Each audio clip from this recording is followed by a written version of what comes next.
Are you guys all from the same correctional facility? Yeah, we're all from Growlersburg Fire Camp. Okay. We're the Wild Peak Crews. Okay. So crews here right now. These guys went in as juvenile offenders. From what I understand, there's also there's a lot of restrictions in terms of who can do this kind of firefighting as an incarcerated individual. But for you guys, there's a additional opportunity, right? Like even if you went in as a violent offender, yes, sir. if you went into a juvenile facility, you still have the ability to come and get training. What are the benefits of doing something like this? Okay, we got violent crime, so we got sentenced to a longer time. Yeah. And we're supposed to go to high-level security yards, real serious stuff going down, real dangerous yards. But with this opportunity with Scott Budnick, he let the guys that got caught up at 18 not have to go do time with like OG lifers and all that. So we got an opportunity to come to fire camp and we get time cuts, so time off our sentence, a bunch of time off our sentence. We're like the highest paid inmates in the whole system. What's the pay though? It's still pretty low, right? Yeah, it's still low. It's low. I think I get like $180 a month. That's crazy. They give you extra when it's during a crisis, right? I was reading that you were supposed to. Nah, we don't get no extra during no crisis. No? Not for us. Maybe the free firefighters, but we don't get no extra during the crisis. But there's supposed to be a pay increase in the future. We're supposed to get $5 an hour, but that's still low for like people on the street. But for us, we're like that make us like we'll be doing real well. Yeah, but you're doing crazy work. You're out here. You said 24 hours in, 24 hours out, right? And then sometimes they do 12 hours in, 12 off. But I mean, what are some of the things that you do on a day-to-day basis out here? All right. We go into. In terms of lighting, do you want to just move this way? That way. Yeah, let's do it like this. Yeah. All right. Yeah, that's probably better. Yeah. Well, we're the hand crews, so we go in with our tools. We hike a bunch of miles. We're on the mountain. Then we grab. We work with our hand tools. You feel me? Yeah. So it's like the hardest job in the firefighting for the wildland. Period. It's like we're like infantry. We're the foot soldiers. Yeah. So we're cutting line. We're scraping brush. We're using chainsaws. Scraping brush. We're making a path between the fire and the rest of the fuel, the community, the brush. So we make that barrier. We create that barrier with our hand tools. But it takes a long time. It takes hours and hours. And we go where the bulldozers can't get to. You feel me? So we're going tight spaces, real steep, where a bulldozer would like fall if it would try to go up there. It's crazy. So yeah, it's crazy stuff. We sleep out there. We get our rest when we can out there on the mountain. It's crazy. Yeah. So it gets dangerous too, right? It's dangerous. Yeah. It's dangerous. I have to dodge rocks sometimes coming down. Dodge them. You feel me? I swear to God, my mama. We got this. It's crazy, bro. It's crazy. This is dangerous work. Will you like it? Yeah. Do you feel like it's almost like a respite from being? Is it better than being in prison or no? It's way better because I was in a prison yard. I'm seeing guys get stabbed, get jumped, get beat up. The cops treat us like shit. But here, we get better treatment, right? They talk to us like humans. They talk to us like humans. We got a job. We're underpaid, but we got a job. Yeah. You feel me? And then the community comes out and shows us all kinds of love. We never received that growing up. We never received that kind of love, that kind of recognition for anything we've done. So now, doing this kind of stuff and all this love coming, that's life-changing for a lot of guys, because that's all they be needing is a little bit of recognition. With this, it's life-changing, and we get opportunities at careers. How long was your sentence? You don't mind me asking? 17 years. 17 years? Yep. God damn. They're going to shave it off. Yeah. They're going to shave it off now. They're going to shave it off. They're shaving something off. They better shave it off. But you feel me? We ain't breaking, you know what I mean? We ain't folding. You feel me? 17 years, but now I'm at camp. I got about 2 years left. 2 years left. I had to work a bunch of time off with schooling and graduating high school. How old are you now? I'm 25 now. I'm forgetting. I've been down for a minute. I feel you. I started at 18, I'm 25 now. And you got linked up with this program how many years ago? I got to fire camp last year in November. That was the first time any person like with my kind of case, violent crime, was allowed to go to fire camp last year in November. So We're the start of it. What about for adult offenders? Do you think that like it's a good program overall, right? Like I mean, it's like even if it wasn't fighting wildfires, like do you feel like these kinds of initiatives? You talked about being feeling like a human, right? Feeling like a sense of dignity from other people. Do you feel like these kinds of programs, reintegration programs like that, would be successful overall? Like in terms of giving you proper training and giving you tools to one, lower your sentence, give back to the community somehow, and then when you go out, you have, well, I'm not entirely sure about the wildfire programs in general, but like in general, it's good to have that kind of work experience so you don't feel like your life is lost.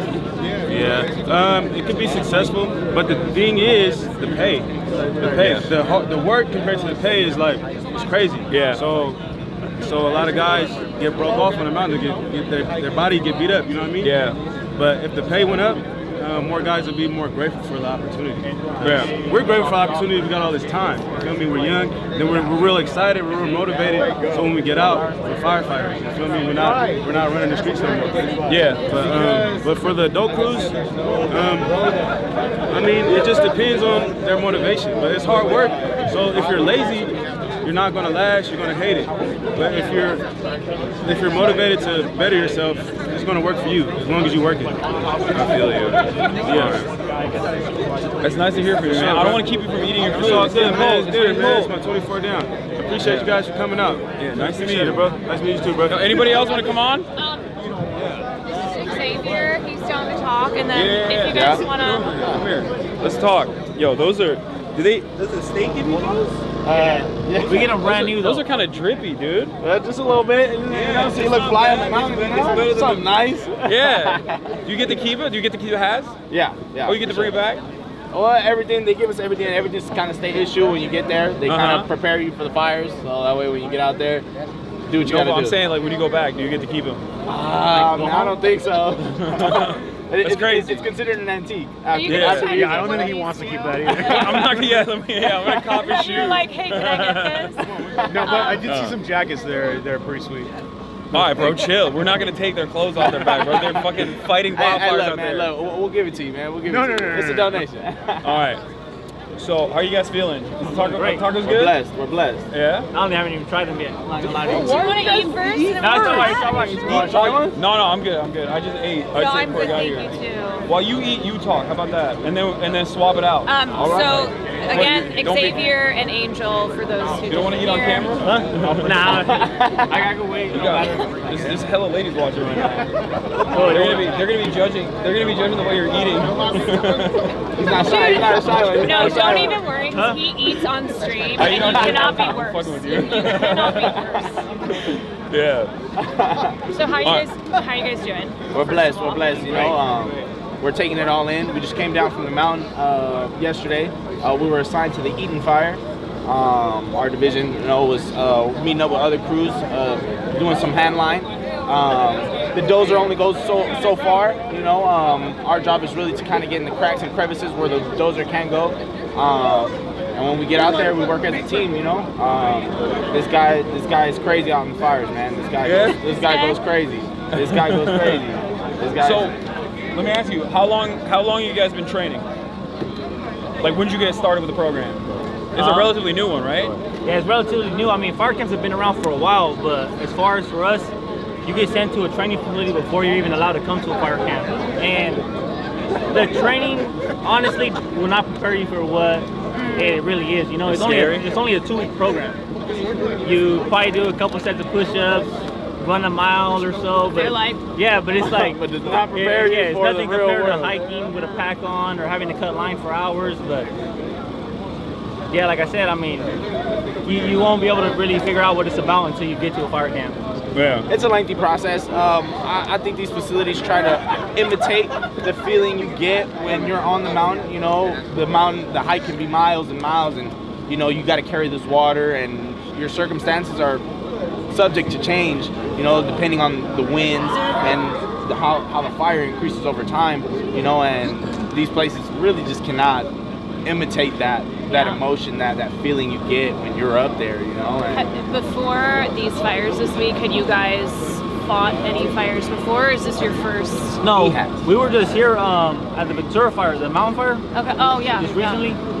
So that was our most recent fire. I mean, fire season just passed, so the last couple fires we have caught has been down south. I mean, this is kind of crazy to be your first experience. Yeah. But you know, it feels good to be able to show the community that we're out there. You know, Yeah. we're trying to help the community. You know, it's a hard time for everybody. You know, God bless those people that were affected in these fires. You know, that coming back and your house is burnt down. It's very crazy. You know, it's a very crazy time. But you know, it feels good to be able to help these people in some type of way. Yeah, we were talking earlier about how I don't think a lot of people know that historically 1/3 of California's firefighting force is made up of incarcerated folks, and I think right now it's like 40-something% because of We're the backbone of the because of how operation. drastic this is. There's Yeah. a lot of you motherfuckers out here. It's the backbone of the They're like- operation, and you know, Cal Fire is kind of just to cover up for it, you know, and we get out there and we do the hard work. You Yeah. know? But shout out to those people. Those people do work too, you know. But we get the rough and tough end of the stick. Yeah. What do you guys like? What do you want people to know about either this program or about just being an incarcerated firefighter in general? Like, is there any PSA that you want to make? Like, what's something that people probably don't know, considering that a lot of people don't even know that you guys are out here fighting these fires? I mean, one thing I would want the public to know is just that we're taking advantage of the second chance that we're being given, you know, and this is the opportunity to change our lives, you know, the trajectory of our lives, to be able to get a career once we leave, you know, once we hit the streets, and we're blessed to be in this position, you know, and like you said, a lot of people may not know about it, but we're putting the work in to try to not only better ourselves, but better our communities. Bro, don't hype it up too much. They're not gonna give you more. They're not gonna give you more money. It's crazy. They get paid $5 a day. It's We're out there bullshit. getting it. No, I know, but- getting it. We're out there But getting it. it's Fires goal, would is what be, this we're fire would working be for, you know? so much larger if they weren't out here. They need to get paid an adequate wage. I mean, you Right? do. Yeah, no, that's true. I mean, we get paid $5, $5.80 an hour. You're over here like, oh, it's Oh, no, great. not even. We get paid. I love being in the we get fire. paid $1 an hour. Actually. That was a mistake on my You're gonna part. get a pay cut after this. You Yeah. oversold. Yeah, we get paid $24 a day. So Yeah. I mean, $24 a day. Let me tell you this. when we're on a fire, Talk to me. Talk to me. Did you guys know that you got the normal, like, the rest of the firefighters, right? They're also in the staging area over there somewhere. Correct. yeah. So you got that, and they get paid, like, the municipality gets paid, like, I think 98 grand or something. Like, they get paid pretty well. They get Very good pensions, well. good benefits. They Very got well. unions. So they're in a decent situation. What would you say if I were to tell you that there's also private brigades on top of that really rich people like Rick Caruso, you know, the Grove? You Very guys know aware. what that is? Yeah, the Grove. It's a mall. Very Very aware. Very fancy well. shopping. Very well. It's lame. It's lame as fuck. Anyway, he owns the Grove. He's a real estate developer. So we hired private firefighters to protect the Grove. You know how you heard about the Palisades that got Right. burned down. Yeah. 75% of it's gone, except for Rick Caruso's mall in the middle of the Palisades. Why? Because he hired a private brigade. Those dudes are making $7,000 a day to do what you guys are doing. I don't want to. Money is power. Money I don't is want power. the fucking Money is sheriff power. to hear me talking like this. No, Well, I think he didn't encourage you to talk this everybody's way. listening right now. Yeah, $7,000 a day to do That really- basically what you guys are doing. Wow. What do you think about that? You know, and it's crazy. You know, it's a big pill to swallow. But in this case, the return that we get is our second chance at life. You know, this is a pilot program. You know, a lot of us made decisions before our brain was able to develop, before the age of 25. You know, so I mean, this is our second chance, and this is our second chance to prove it. And you know, at this point, it's a blessing. You know, it's not more about the material, but the growth that we gain from this experience. I think it's important too to talk about how there are obstacles though after you are released, where you have this training, right? You have this experience.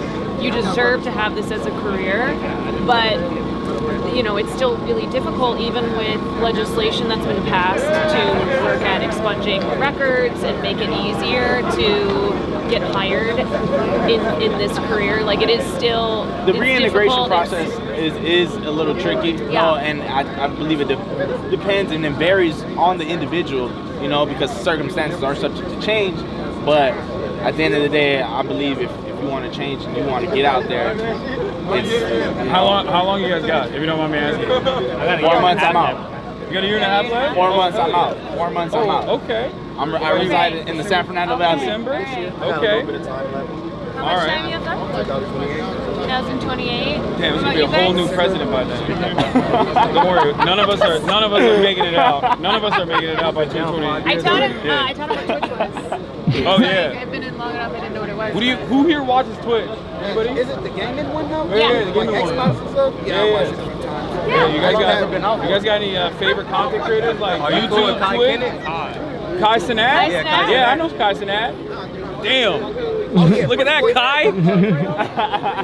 Pretty boy Fredo. Guy is that boy, huh? Guy is a boy, huh? 2K basketball. Oh no, I don't really play any 2K. Oh, they're You asking guys me to watch feed basketball games. commentators though? Oh, who do you like in basketball? They're talking about, well, we're talking about Twitch. Some of these guys are familiar. Some of them have been locked up too long, but You know, one of them Tupac- asked about Kai Cenat. Like basketball YouTubers? No, it's They like, do basketball Kai? content. Then they're talking about One I can basketball. think Gaming. of Pretty Boy Fredo. Fredo. So, Illuminati. Oh, Soul Illuminati. Yeah, I know Soul. When did Twitch come Yeah, I mean, I don't know him personally. I've seen his Twitch videos. come out? Yeah. 2000. When was That's Twitch cool. first? Yeah. 2010. I mean, It was called Justin I'm not TV. homies. Like, So it used to be called Justin TV, and then it became Twitch. But it was really I don't think COVID where it became yeah, popular. it 'cause started everybody popping in was home. 2020 during COVID. Yeah. Yeah, but I don't Everybody was know. at home, man. Everyone was at home. The entertainment Gotta industry do is shut something. down. Gotta do like, something. we're looking for. So you guys get? How long have you been doing Twitch? I've been doing Twitch since 2018. Before that, I was at a company called the Young Turks, doing political commentary there, and then I switched over to Twitch, and I went full time in 2020, and I've been doing it. I mean, I love it. It's a blessing. It's given me fantastic opportunities. I get to do insane, cool shit like this. You know what I mean? And I have. I'm a political commentator. Like, I talk about the news in general, and I predominantly focus on like labor rights, things like that. Wow. So, and also rehabilitation over incarceration, things like that, prisoners' rights, concepts that are unfortunately very foreign for Americans in general. Sadly. Like, have y'all ever seen like YouTube videos of like a prison in Norway? Look it up. There's a whole show called "The Worst Prisons in the World," right? Yeah, America has the worst prisons in the world, bar none, straight up. They say like, oh, Russian prisons are bad, Turkish prisons are bad, or whatever, but American prisons are obviously It's the fucking worst. Terrible. It's They're a trying to for-profit implement that in industry. California. so- Definitely. Yeah. And they're privately owned industries. Yeah. I mean, That's it's the plan. one problem is that it's good that incarceration rates have gone down, but now they're like, oh shit, we have less people to use as firefighters. So it's now They this, dip into the inmate. right, because they do rely on you guys so much. And do you guys think that they know like cheapest the labor. trauma that it causes? Was that? Like, do you guys think that they know the trauma that causes like? Bro, I'm not being gonna lie, in they the don't give a cell? shit. He's It's like not lying. they don't give a shit. They don't give a shit when you're Where's the out money? and Where's the doing stuff. You The know what I reason mean? why I ask is because I mean you heard of the word institutionalized, right? The what? Institutionalized. Have you heard that word before? Institutionalized, like. Oh, you're- institutionalized. Yeah. So now I've only did it for like 12 years, 13 years. But the point is, I'm about to go home next month. So you go from the cell to this right here. It's like it's culture shocking. So now I guess like the fire camp, bringing back light to the fire camp, right? It does help you because now you start mingling with the public, with you guys, the civilians, right? Which is I feel foreign with you guys because I feel like I'm part of the prison. That's who I was. That's what they indoctrinated me to be. Yeah. That's what they wanted me to be. So like now they want you to get out here and then go to a fire camp and then act like if you're a firefighter when we do get like minimum training, right? So how is it that you do that? How can I become a better civilian, a citizen coming from prison to this, like maybe you guys know something about that. Like, that's my biggest question. How do I've I? only been in jail You know what I once. mean? Like, It was not. okay, what's It was normal to you overnight. guys? What's normal to you guys? Are you asking like personally how Right, you right. make that transition? Right.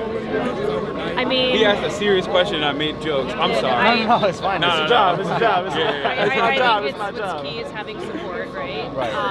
So that that transition is easier. I mean, Right. you're right. When you spend so long Right. in prison, and you either are on the path to being institutionalized or you're Right, there, right. it is hard to transition out, and there is such a lack of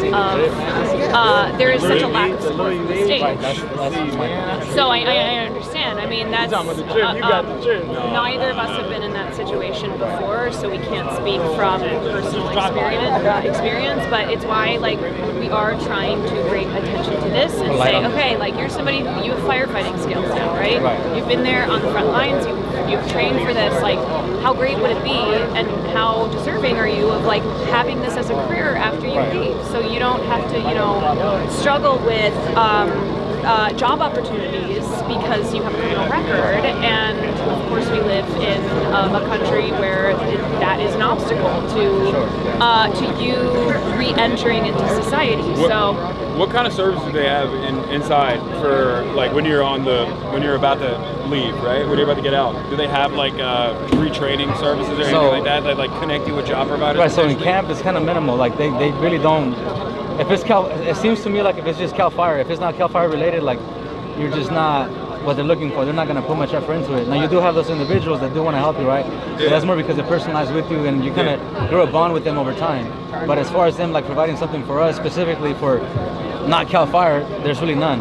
So that's the thing. So California State doesn't have any sort of reintegration program. California has MCRP program, and thank God for Scott Button, he's trying to integrate his ARC program. So MCRP is the reintegration program from being incarcerated to being on the outside. It's limited, but it's offering you a way to try to deinstitutionalize, but in a sense, it's kind of just keeping you on a leash. Sadly to say, but that's what it is. Yeah. They do offer some programs, but they're very limited. Very limited because they're usually private-owned companies. And they most likely have you do it yourself. When you finish parole, they have you do your own parole. Yeah. It feels out of 10, only 3 go.